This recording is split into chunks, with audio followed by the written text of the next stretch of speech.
बलूचिस्तान एक ऐसा नाम जो पाकिस्तान के गले की हड्डी बन चुका है। हालात ऐसे हो गए हैं कि पाकिस्तान ना तो बलूचिस्तान को निगल पा रहा है और ना ही उगल पा रहा है। यह हालात कुछ दिन, कुछ हफ्तों और कुछ महीनों में नहीं हुए। पाकिस्तान और बलोच लोगों के बीच संघर्ष का इतिहास बहुत पुराना है, इतना पुराना जिसे बताने के लिए काफी वक्त चाहिए। हम आपको सरल भाषा और तथ्यों के जरिए यह बताने की कोशिश करेंगे कि आप बलूचिस्तान की पूरी कहानी को समझ जाएंगे। आपको यह जानकर हैरानी होगी कि बलूचिस्तान को भारत और पाकिस्तान से पहले आजादी मिली। जी हां, 11 अगस्त 1947 को बलूचिस्तान आजाद हुआ, यानी पाकिस्तान से 3 दिन पहले और भारत से 4 दिन पहले ही आजाद हो गया था बलूचिस्तान। लेकिन 1948 पाकिस्तान ने कश्मीर के एक भाग के साथ बलूचिस्तान पर भी जबरदस्ती कब्जा कर लिया। इसके बाद से ही बलूचिस्तान के लोग पाकिस्तान के खिलाफ विद्रोह करते रहे। हालांकि पाकिस्तानी सेना उनके विद्रोह की आवाज बंदूक की नोक पर हमेशा दबाती रही। जो मौजूदा खूनी संघर्ष चल रहा है उसकी बुनियाद 2003 में ही पड़ गई थी। ये वो दौर था जब पाकिस्तानी सेना बलोच लोगों को रौंद रही थी। खासकर जनरल परवेज मुशर्रफ के शासन के दौरान पाकिस्तानी सेना का अत्याचार चरम पर था। बलोच विद्रोहियों ने भी तंग आकर पाकिस्तानी सेना को बड़े स्तर पर टारगेट करना शुरू कर दिया। कहा जाता है कि बलूचिस्तान में 8000 ऐसी महिलाएं हैं जिन्हें हाफ विडो कहा जाता है। इसका मतलब यह है कि इन महिलाओं को यह पता ही नहीं है कि उनके पति जिंदा हैं या पाकिस्तानी सेना ने उन्हें मार दिया है। यह लिस्ट बलूचिस्तान की एक संस्था ने बनाई थी और इस लिस्ट में सिर्फ वो शामिल है जो जनरल मुशर्रफ के शासनकाल में गायब कर दिए गए। जनरल मुशर्रफ बलोच लोगों के खिलाफ बेहद क्रूर रहे। उनके शासनकाल में ही बलूचिस्तान के सबसे बड़े सियासी नेता नवाब अकबर खान बुगटी की हत्या हुई।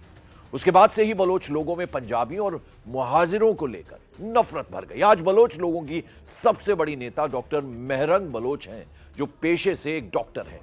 ये मेरा शर्फ है, ये मेरा एजाज है कि मैं बलूचिस्तान में पैदा हुई हूँ, जहाँ मेरा मकाम मेरे कौम परस्तों ने मुझे इस समाज में सबसे बड़ा मकाम दिया है। उनके पिता और 2 भाई भी गायब हुए लोगों की लिस्ट में हैं। मिसिंग पर्सन की लिस्ट में डॉक्टर मेहरंग बलूचिस्तान की आवाज बनने के लिए उन्होंने शादी भी नहीं की और हर प्लेटफॉर्म पर बलोच लोगों के मुद्दे वो उठाती रही हैं। We express our deepest gratitude for the global community unwavering support. As we unite in the march against Baloch genocide, it is essential to emphasize the critical importance of defending human rights universally. Balochistan की स्थिति बद से बदतर होती गई और बलूचिस्तान पाकिस्तान के हाथ से तेजी से फिसलता जा रहा है। अब तो BLA यानी बलोच लिबरेशन आर्मी और पाकिस्तानी सेना के बीच जंग सी ही छिड़ गई है। BLA की स्थापना साल 2000 में हुई थी और इसका एक ही मकसद बलूचिस्तान को पाकिस्तान से आजाद कराना। पाकिस्तानी सेना के खिलाफ सशस्त्र संघर्ष कर रहा है BLA। जब BLA बना था तब इसके पास 6000 से ज्यादा लड़ाके थे, लेकिन समय के साथ इसकी संख्या घटती चली गई। कुछ एजेंसियों के मुताबिक BLA के पास फिलहाल 1000 से 1500 लड़ाके हैं। मजीद ब्रिगेड BLA का एक खास आत्मघाती दस्ता है जिसमें करीब 100 से 150 आत्मघाती लड़ाके शामिल हैं। BLA पाकिस्तान के खिलाफ गुरिल्ला युद्ध की रणनीति अपना रहा है। बलोच लड़ाके पाकिस्तानी सुरक्षा बलों को निशाना बनाते हैं, जिसमें सेना, पुलिस और सरकारी प्रतिष्ठान शामिल हैं। बलूचिस्तान के लोग चीन पाकिस्तान इकोनॉमिक कॉरिडोर के खिलाफ हैं। चीन ने बलूचिस्तान में भारी निवेश किया हुआ है और बलोच विद्रोहियों के निशाने पर चीन का यह महत्वाकांक्षी प्रोजेक्ट भी है। Motive of our attack was very clear. It was a simple and clear message to China and Pakistan to withdraw immediately from Balochistan. This warning to China and Pakistan was also given by our leader, General Aslam Baloch, but China failed to pay heed. We once again make it clear that Gwadar and the rest of Balochistan belong to Baloch. It's our duty to protect our land and sea. Our operation Zir Pahazak. Baloch विद्रोहियों की वजह से यह project भी खतरे में पड़ गया है, यानी बलूचिस्तान अब पाकिस्तान के लिए इतना बड़ा खतरा बन गया है कि उसे संभालना अब कतई आसान नहीं है। कि हमने ये बंदूक शौक से नहीं उठाया।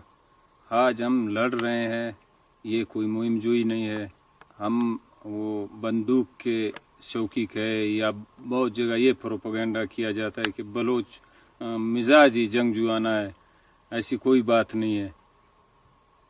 तारीख उठा के देखे, आज से 70 साल पहले जब पाकिस्तान दाखिल हुआ बलूचिस्तान में, तो उनके हाथ में क्या था? क्या उनके हाथ में दस्तावेज़ात थे? उनके हाथ में कोई मुआहदा था? उनके हाथ में कोई फलाई मंसूबे थे? वो कोई अच्छे बेहतर हमसाए वाले ताल्लुकात रखना चाहते थे? मेरा ख्याल ऐसा कुछ नहीं था।